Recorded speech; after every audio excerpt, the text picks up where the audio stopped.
Welcome to InkThinks. This is the Rise of Creator series, where we break down the YouTube journeys of your favorite YouTubers. Hit like if you want me to make more of these, and let me know who I should cover in the comments down below. As for today, this is the story of birdkeeper Toby and his rise on YouTube. Finding your passion in life and making it a living is one of the most fulfilling things that people can do in their lives. For some people, that means playing sports, and for others, that might mean becoming a game designer.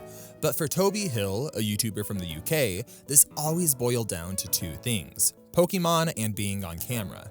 Born in 1994, Toby had always been interested in Pokemon for as long as he can remember, and it was always a huge passion in his life. This is a pretty familiar story for people all around the world who grew up alongside the growth of the Pokemon franchise. From the very beginning, Pokemon had a mission to become as accessible as possible to as many people as possible. They released with an anime, trading card game, video game, and more, all relatively at the same time. And each of these various aspects of the Pokemon universe fascinated Toby, and it instantly turned him into a huge fan. At school, Toby never quite felt like he meshed with the rules and expectations of the classroom. While other kids were able to focus on their experiences at school, Toby wanted nothing more than to be at home jumping into the world of Pokemon. So he started to find little ways of bringing Pokemon with him wherever he went. He created custom Pokemon, often called Fakemon, during school hours, and he would sit in the library totally immersed in the newest Pokemon game. His first Pokemon game was a copy of Pokemon Yellow in Spanish, which made navigating the game's vital features like saving a little difficult for Toby, but he didn't care. He was just happy to be playing the game. And the true pinnacle of Pokemon fandom innovation came when he was a young teenager. He started skipping lunch in order to save up money to establish some sort of Pokemon card black market at school, where he bought different cards off of different people around the campus. Whether it was a foreign language Pokemon game, sacrificing meals for new cards, or collecting cheap knockoff Pokemon figures, Toby loved it all. And for a while, Pokemon was his life. That said, Pokemon wasn't the only passion in his life. One common through line I've found in nearly every single YouTuber I've discussed in my series is that they used to create short skits with their friends at a younger age, and Toby was no exception. Around the age of 15 or 16, Toby met his best friend Dan, who had been creating videos based around the popular video game Phoenix Wright.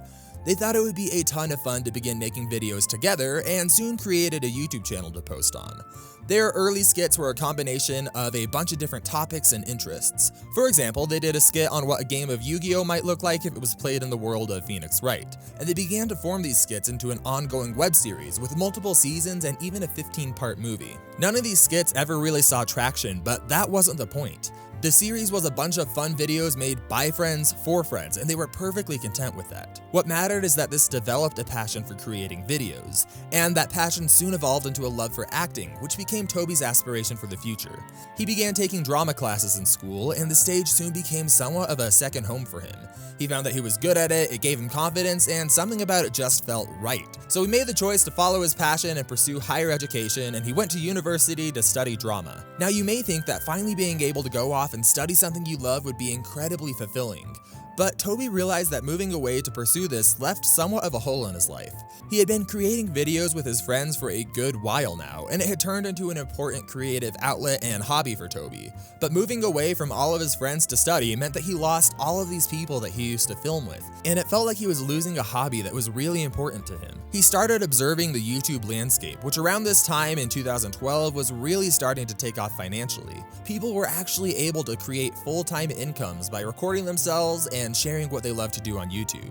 And one niche that particularly caught Toby's attention was vlogging, as it seemed somewhat similar to what he was already creating with his friends.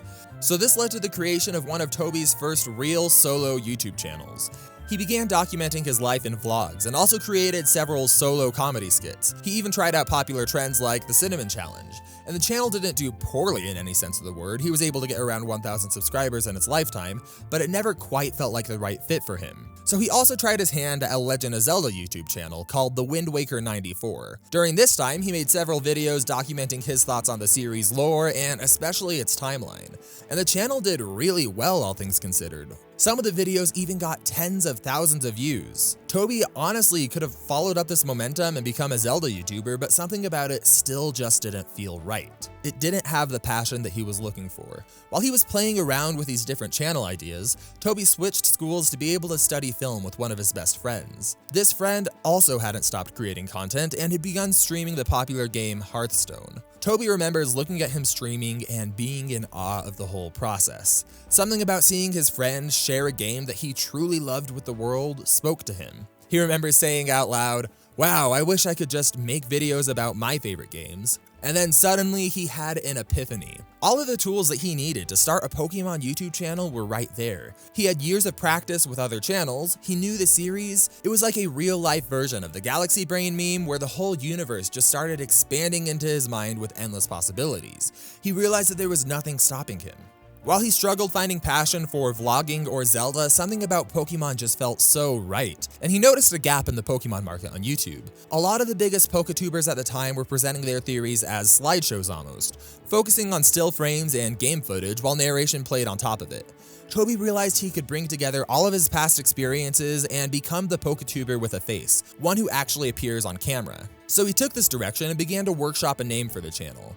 He initially considered Totally Totodile, but didn't want to tie himself down to an association with a single Pokemon. So he chose the name Birdkeeper Toby as a reference to a Pokemon trainer you encounter in the second generation of Pokemon games, and he began creating videos. He really wanted to do it right and hit the ground running on January 16th, 2015 when he posted his very first video, or more accurately, he posted several. In an effort to hit the scene with a ton of momentum, he turned his channel's launch into somewhat of an event spread across 5 different videos. These early videos are really interesting to me because it's super clear to see Toby's backstory shine through them in their presentation. The camera quality is high, the audio is clean, and he seems comfortable on camera.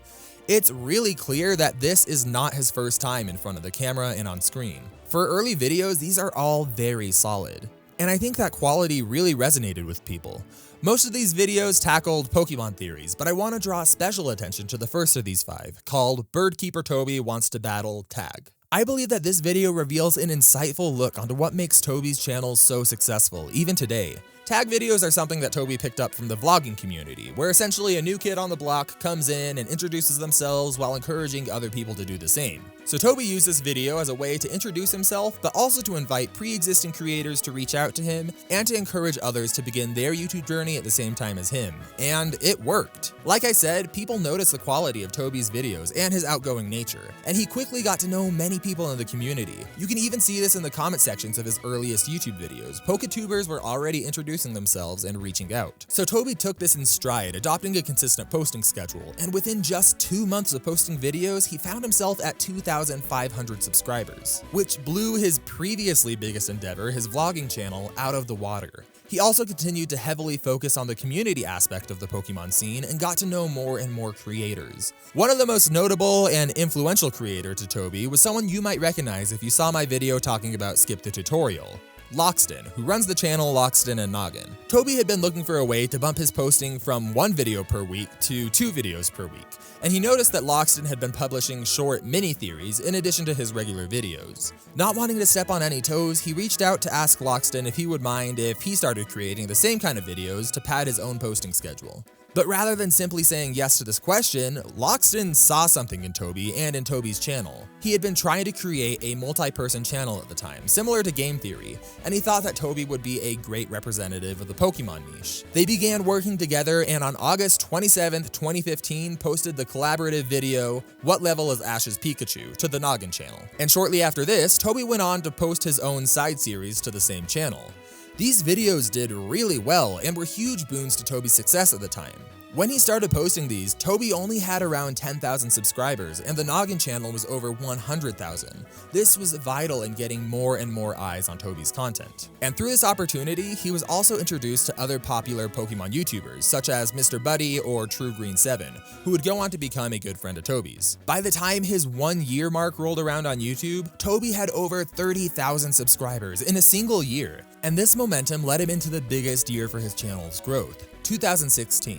This was a big year in general for Pokemon. The release of Pokemon Go brought Pokemon into public discussion more than it had been in a long time, and Toby was ready to capitalize on it. He set aside real-world distractions and poured his whole soul into YouTube content. He even applied and won a contest hosted by YouTube called Next Up, which opened a lot of new resources for him to take advantage of.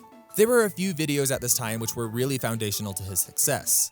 He doubled down on some series such as Top 10 Countdowns or Fact Fridays, but one that really took off for him was a video on how Pokemon evolution works. Rather than talking about how Pokemon need to be leveled in order to evolve from one to the next, he took it from a totally unique and interesting perspective, analyzing what common ancestors might look like between seemingly similar Pokemon, such as Lapras or Squirtle. These videos were super interesting and did really well, being among some of his best performing today. Another video that did surprisingly well around this time was his 50,000 subscriber special, the 50 worst Pokemon puns ever. No joke, this pun video did incredible, and it's his 8th best performing video of all time. That's not particularly relevant to his growth, I just think that it's hilarious and I love the fact that it's a thing. Anyway, by the end of 2016, after pouring his whole soul into it for a year, his channel went up by over 100,000 subscribers. And this was all within 2 years of starting his channel. And this sort of consistent growth has continued on even today, where he sits around 237,000 subscribers.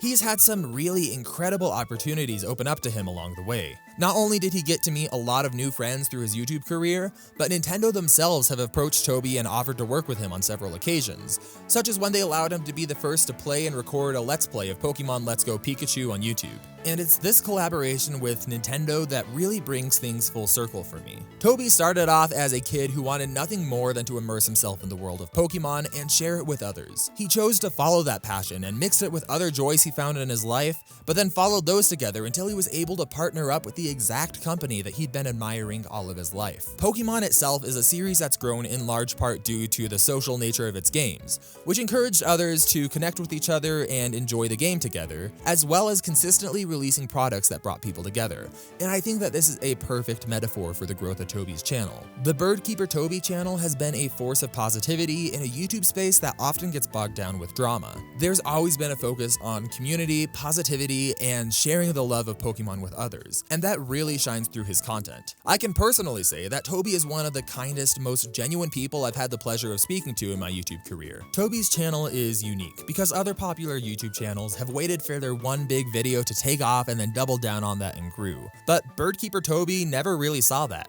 Rather, he just kept a consistent, happy, positive feeling across his channel and kept a consistent growth that went for years. And it's that exact feeling of community and consistency that's helped his channel grow and will continue to do so for years to come. I hope you enjoyed my video on Birdkeeper Toby's story today. Let me know in the comments if there's anyone else you would like to hear me talk about. I want to give a big thank you to this channel's members and patrons. Make sure to like this video if you want to support what I'm doing here, and until next time, keep thinking.